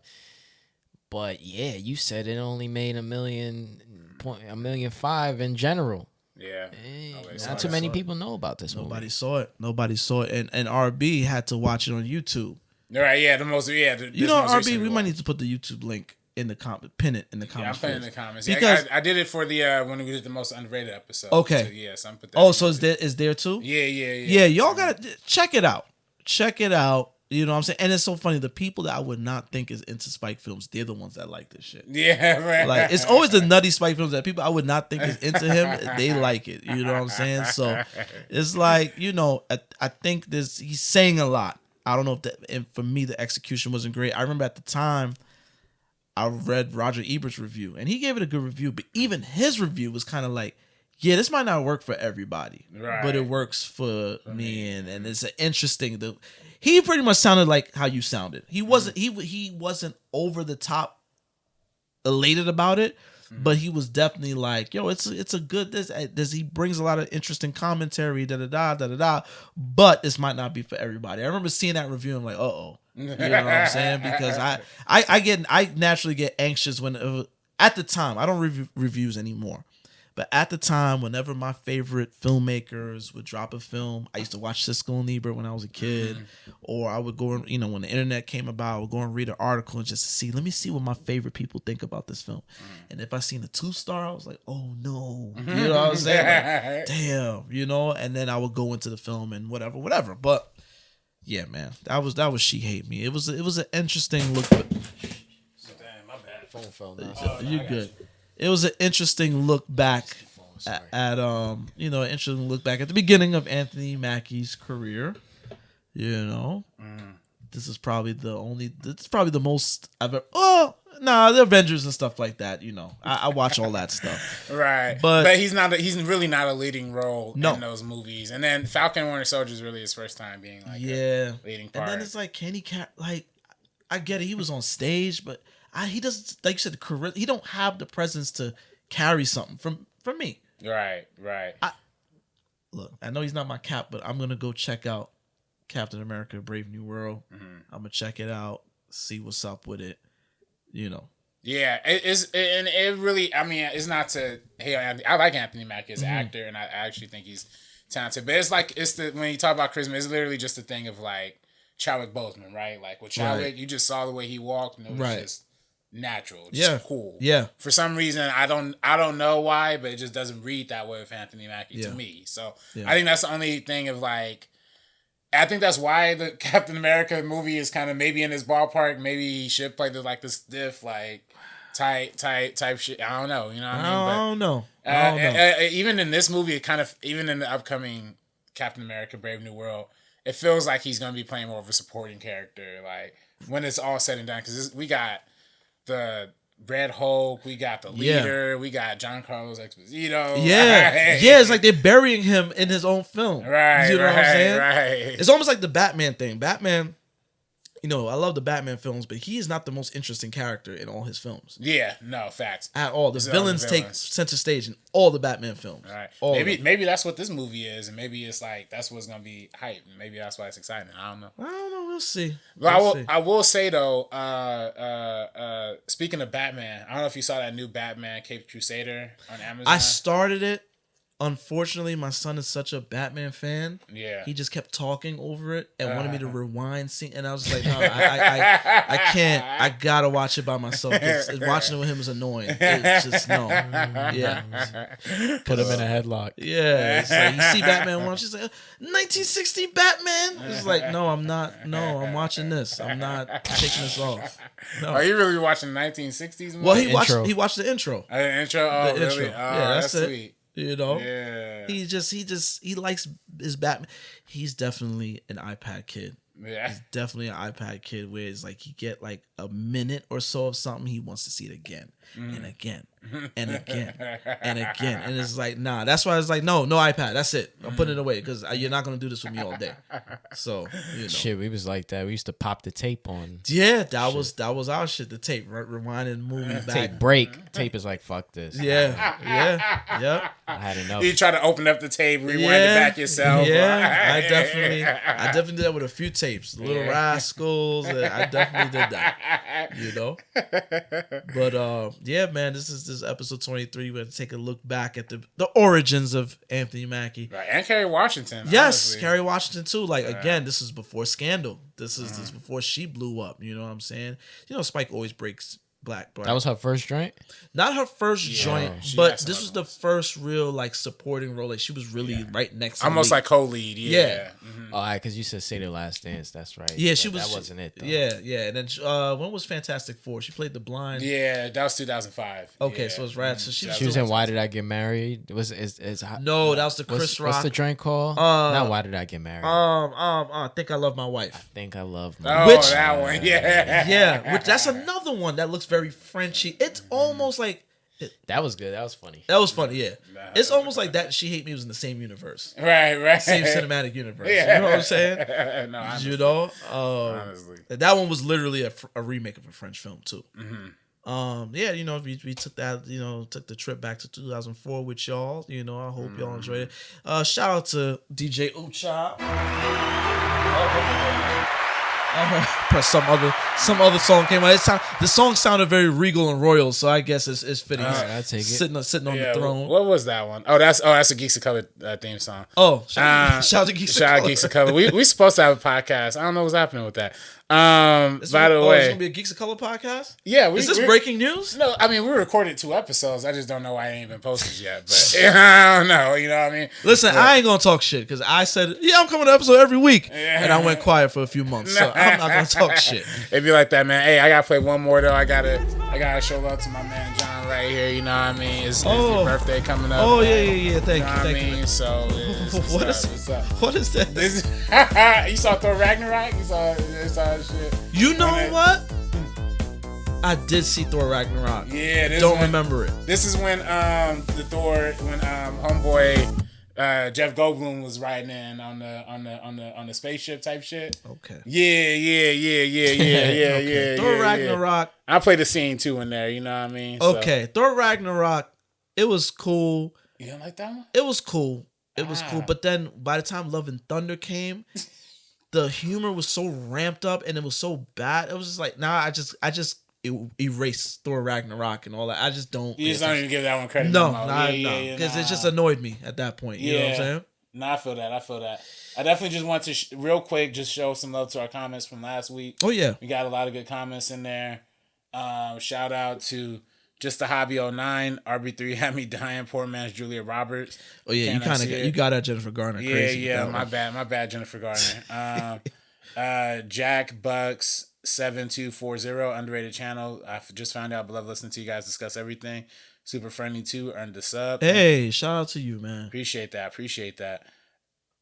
My homie Kate Hughesby, shout out Kate, said best pod ever. Thank you, Kate. All right, shout out to you, Kate.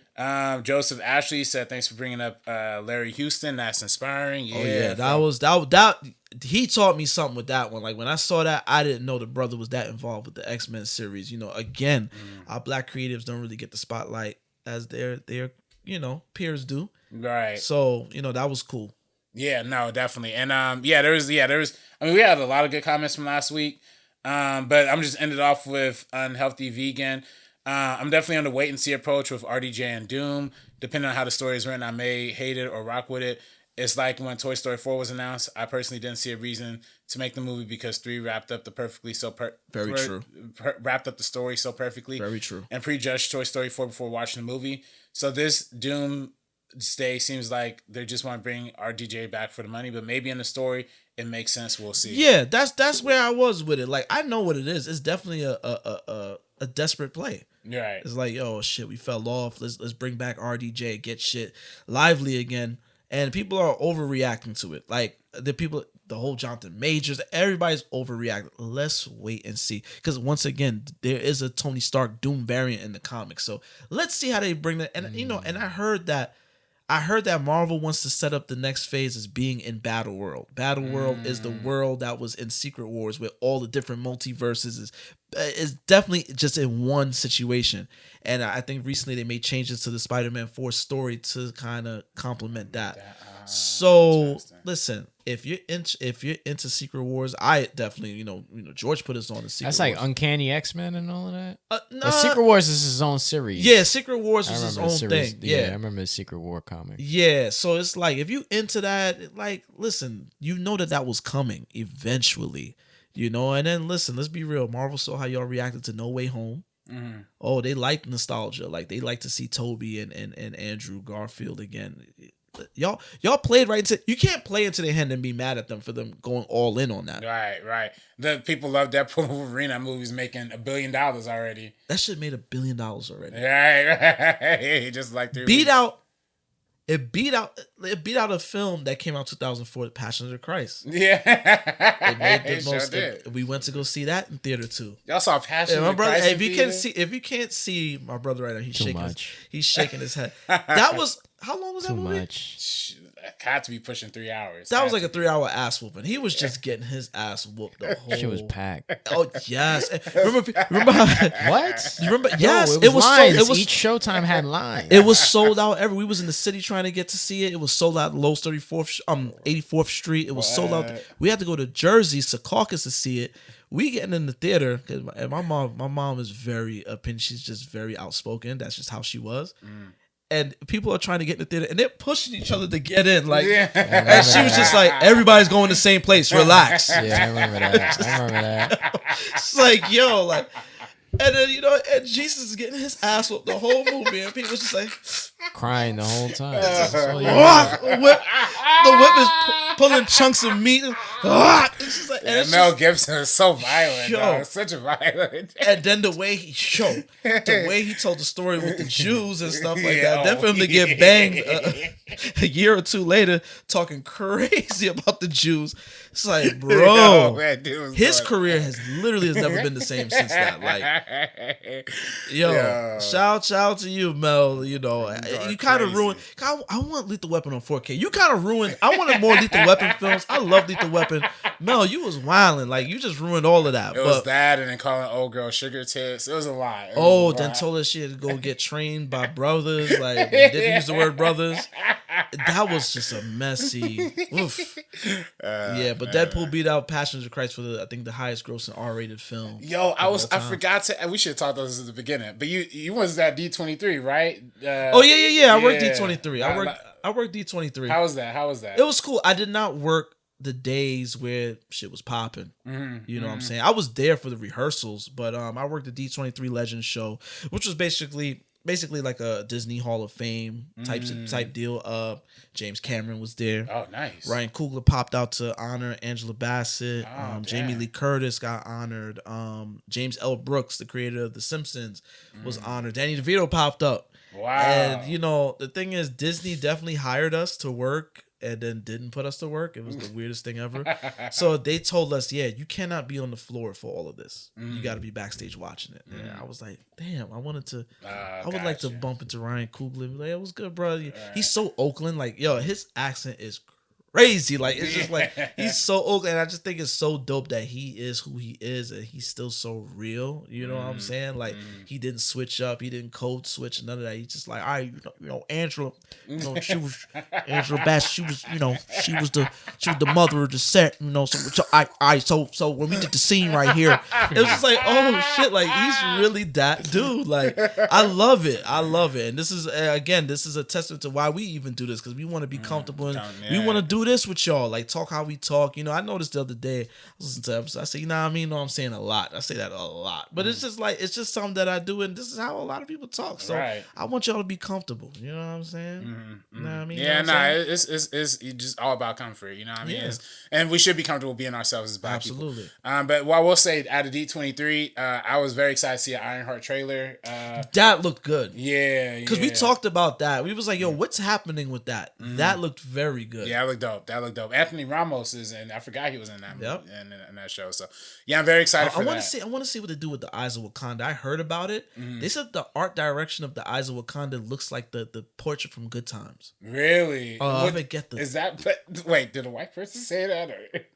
No, well, wait, tell me who said that. A white person said it, but they were literally quoting how they presented, because it was Ryan Coogler again and the brother that's the showrunner. Oh, okay. So they was describing the arts. They was describing the art style, and they said that was kind of the inspiration. Okay, all right, cool. I was like, dang, don't tell me no art, no white. Yeah, person. No. Yeah, we doing Eyes of Wakanda. I got the picture from Good Time. Yeah, let's go. Let's do it. The painting. Yeah, the painting. The sugar. They said Eddie got the original. Yeah, Eddie says he has the original. Yep. Eddie has it. That's crazy. Really? All right, Marvel. Yeah. So, but that was episode 23. You know what I'm saying? Oh, were you watching the Olympics? Oh, yeah. Shout out to Team USA, man. Shout basketball. out to Steph. Steph Curry. hit the last few shots. It's different. Give my son his. Listen, man. Steph Curry, I get it. Y'all are tired of the squeaky clean thing, and the Warriors. The Warriors turned into cornballs when they started winning rings. They started reminding every opponent, "Oh, I got a ring," and I get it, but don't disrespect Steph. Man, he is that dude. He is one of the most influential players of all time. Like the whole league is following in his footsteps right now with the 3-pointers and stuff like that. So it's like, Steph killed it. LeBron got MVP.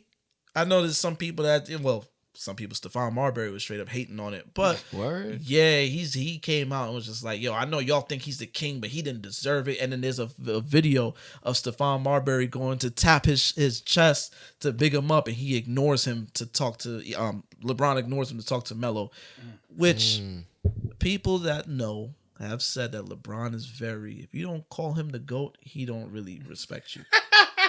And I think we see that when Rich Paul is going to shows to argue bro, Rich, like I get it, that's your man. We don't need you to tell us why your man is the GOAT. LeBron is very. I heard that he got a. Steph was in the league same time when he was a rookie. So I heard that he has a legion of yes men, and he don't like when people don't give him his GOAT status. Whatever. But Bron, you deserve that MVP. You were definitely the heart and soul and leader of the team. And Edwards, shout out to everybody. Yeah. No shout out to Jason Tatum because he didn't get no burn. Right. He didn't get no play time. Neither did Tyrese Halliburton either. Well, that's okay. That's okay. That's okay. Y'all some Knicks fans, man. That's okay. Whatever. He corny. His corny ass sit on the bench. Hey, why didn't Jalen Brunson play? What's up with that? You know what I'm saying? Nah, but we good. We need Jalen for the season. You're right. Man. You're right. I wasn't mad at that. You're right. I did see a video of Steph Curry. His baby got hit upside the head by the French police. Yeah, they was doing the most out there. Yeah, they was holding up Aisha and the family. She and then crying. Draymond came and was trying to, I guess, be polite and mediate. But then I seen a Nike rep was there too. A Nike rep popped up in the back of that video. Like he had on a Nike suit with he had the sign like like the Olympic the representation. Yeah, they was trying to because the police out there was giving brothers and sisters a hard time this whole Olympics. I heard. Yeah, that French fucked them. You know what I mean? No, they facts. Couldn't even get the poop out the water. And just for that, little man, 20 years from now, he gonna light the French up. Watch. Yeah, facts. For hitting him upside his head when his daddy won gold. It's fucked up. He man. gonna be sitting He there. don't shit in they water next time. You know what I mean? Yeah. He gonna be sitting there in the locker room just playing that scene over his head. Oh my God, playing the video. Aisha crying. Just, he light him His up. grandmother was turning up. Turning up. Sonia. Yeah, it was crazy. That's why Steph had to blow him out. You know what I mean? That's listen, Wemby, get your citizenship and come to the U.S., man. Yo, you know what's so funny? I said that as a joke after that game. I said, yo, it's like when you see your man at the AAU and you play for one of you, like, yo, my man, get your address, bro. Like, let's go. Get your shit. Come on. Come play with us. Yeah. Real talk. Wemby. I thought about that same thing. You gonna be catching L's with them beignet and croissant eating motherfuckers for the next few years. You might as well just come on over, dog. Roll with the winning team, fam. Embiid already learned. I got a bone to pick too in general with that whole thing because it's like the opening ceremony was about inclusion and bro, the way they treat brothers in France. Them Africans be getting it, boy. I know it's like that. What? Yeah. As hell. You don't listen. You don't gotta whisper that they're racist. Yeah, Let's say all that, this equity and inclusion. This is about. All right, y'all. Did you watch the closing ceremony? No, with Tom Cruise. Yeah, I saw that. That shit got super American out of nowhere. It was all artsy and here come Tom Cruise jumping out. That was shout out to LA though, 2020. You ready for that? It's gonna be lit, RB. I might need to come out here too. Y'all taking the break dancing away. Think Crip walking should be in the next thing. Hey, look, bro, we gotta do that. Yeah, I'm sad about the break. I like the break dance. I watched the day of it and I was like, oh, this is really dope. Did you see Australia's shorty that was? I didn't watch that live. They said she cheated her way into being qualified for that. Oh, I believe it. Yeah, her husband was on the panel. Oh my God! This is always. Well, you could tell. This is how it always ends up. With these you could tell. This shit was so bad that they literally took it off for 2028. Like, no, for real though. How the hell she get there? There was this one girl who was B-girling for the Netherlands. It was an Indian girl, young. She was nice. I was like, oh, it's so crazy watching it, the impact on the culture, because the Bronx. I mean, breakdancing came from the Bronx, and here it is on a world stage. Like, that was amazing. That was dope. But I was also a little upset. I didn't see no black folks. That's what I was going to say. There was no... I didn't see no Puerto Rican folks. Yep. I didn't see no Latinos in there. Yep. They had like the one Filipino girl for America, which I understand. Yeah. They do be b-boying. Like, but crazy. We could have had a little more. Like Red Bull does it great. Red Bull, when they do those summits where they battling the beat, they do it the right way. And, I feel like it's a little bit of this that has to do with it. It's the fact that you need endorsement to get to the Olympics as opposed to them paying you to come participate and giving a grand prize.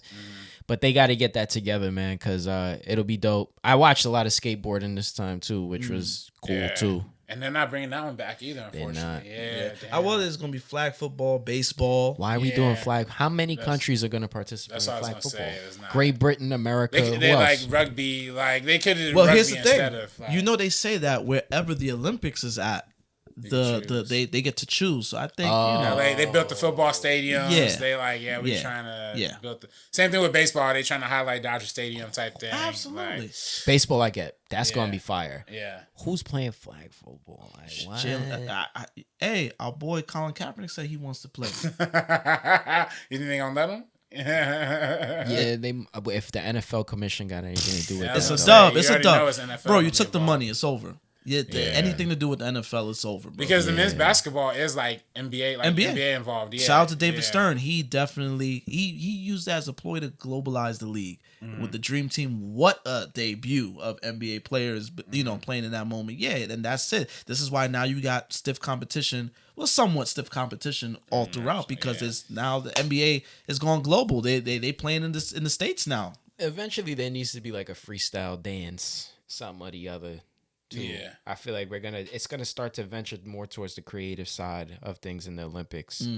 I just see that happening. Yeah, because breakdancing is like, what, really? Yeah, it was cool. I just wish that if there was, like y'all said, more Black people. Yeah, and absolutely. Also not that Australian chick. That would have been popular. Yeah. Ray Gunn. Oh my god. Yo, she was on the floor doing something. Yeah, dog. I was like, what is going on? And then it was like, nah, shorty, get out of Australia. And I saw a video of I guess she had lost to somebody in Australia too, who could actually dance. Like they showed the video of the person she lost to in Australia. Like the person she lost to was cooking. You know what I mean? I got to shout out the homegirl from China too. Homegirl from China. Yeah, I heard she was nice. Yeah, she was nice with it. I heard she was nice. But shout out to Team USA. I was very patriotic for this whole thing. But now that it's over, right. We back on our Farrakhan, man. Back to burn the flag. Yeah, we putting foots on necks. We doing all of that. But this was episode 23.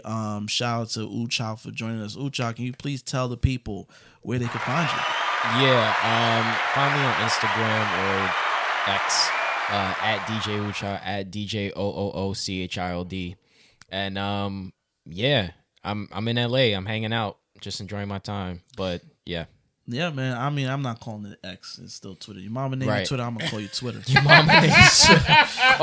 So it's me, Mr. We Marin. dead naming over here. You know what I mean? Me, Mr. Marin. You can catch me on Twitter, Instagram, MrMarinKnows, MrMarinKnows. Also, Real Talk Film Society, REEL Talk Film Society on Instagram. RB. You follow me on Twitter and Instagram at Director RB3. Subscribe to First Cut. We just hit 2 million views across the whole channel. You know what I mean? That's dope. We pushing the 6,000 subscribers. We almost there, y'all. So all right. Help us get there. All right. Yeah, man. We gonna y'all do your part, man. Listen, I know y'all check into the pod. Definitely subscribe to First Cut. Listen, next time y'all do a music episode, y'all hit me up, man. Well, we were going to do that, for the music, the soundtracks. I wanted to do that, you know what I'm saying? But I got caught up. You know what I mean? I was working. Well, I'm here till Sunday, so you trying to spin the block before you leave? Hey, look, we're running back. Yeah, we might be able to do that. But yeah, y'all. So thank you for listening to us. We see when you see you. Peace. Coming soon to a theater near you.